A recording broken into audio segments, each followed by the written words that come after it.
ભુજ ખેતીવાડી ઉત્પન્ન બજાર સમિતિમાં કમોસમી વરસાદ ત્રાટક્યો, માવઠાને પગલે જગતના તાતની મુશ્કેલીમાં વધારો। કચ્છ જિલ્લાના વડામથક ભુજમાં આવેલી ખેતીવાડી ઉત્પન્ન બજાર સમિતિના પ્રાંગણમાં અણધાર્યા કમોસમી વરસાદે વિનાશ વેર્યો છે। વાતાવરણમાં આવેલા અચાનક પલટાને કારણે બજાર સમિતિમાં વેચાણ માટે લાવવામાં આવેલી અને ખુલ્લા મેદાનમાં રાખવામાં આવેલો ખેત પેદાશનો જથ્થો વરસાદી પાણીમાં પલળી ગયો હતો। આ કમોસમી માવઠાએ ખેડૂતોની અનેક મહિનાઓની સખત મહેનત પર પાણી ફેરવી દીધું છે, જેને કારણે કૃષિ જગતમાં ભારે ચિંતા અને નિરાશા વ્યાપી ગઈ છે। આ કુદરતી આફતને લીધે ખાસ કરીને જીરું, એરંડા અને રાયડા જેવી કિંમતી રોકડિયા પાકોને વ્યાપક નુકસાન થયું હોવાનું જાણવા મળ્યું છે।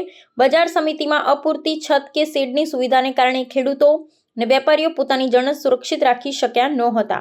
પરિણામે લાખો રૂપિયાનો માલ પાણીમાં ગરકાવ થયો છે। આ નુકસાન માત્ર ખેડૂતો પૂરતું મર્યાદિત ન રહેતા વેપારીઓના વ્યાપારી હિતો પર પણ તેની માઠી અસર પડી છે, કારણ કે ભીંજાયેલા પાકની ગુણવત્તા ઘટતા તેના બજારના ભાવમાં પણ મોટો ઘટાડો થવાની ભીતિ સેવાઈ રહી છે। સ્થાનિક ખેડૂતોએ વહીવટીતંત્ર અને બજાર સમિતિના સંચાલકો સામે રોષ વ્યક્ત કરતા જણાવ્યું છે કે અયોગ્ય આગોતરી વ્યવસ્થાના અભાવે દર વર્ષે આવી સ્થિતિનું નિર્માણ થાય છે। જગતના તાતે સરકાર પાસે થયેલા નુકસાનનું તાત્કાલિક નિરીક્ષણ કરાવી યોગ્ય આર્થિક સહાય અને વળતર આપવાની માંગ કરી છે। હવામાન વિભાગ દ્વારા હજુ પણ આગામી થોડા સમય માટે વાતાવરણ અસ્થિર રહેવાની સંભાવના વ્યક્ત કરવામાં આવી છે, જેને પગલે ખેતીવાડી ક્ષેત્ર સાથે સંકળાયેલા લોકોમાં ગભરાટનો માહોલ છે અને બાકી રહેલા પાકને બચાવવા માટે સુરક્ષિત સ્થળે ખસેડવાની તજવીજ હાથ ધરવામાં આવી છે।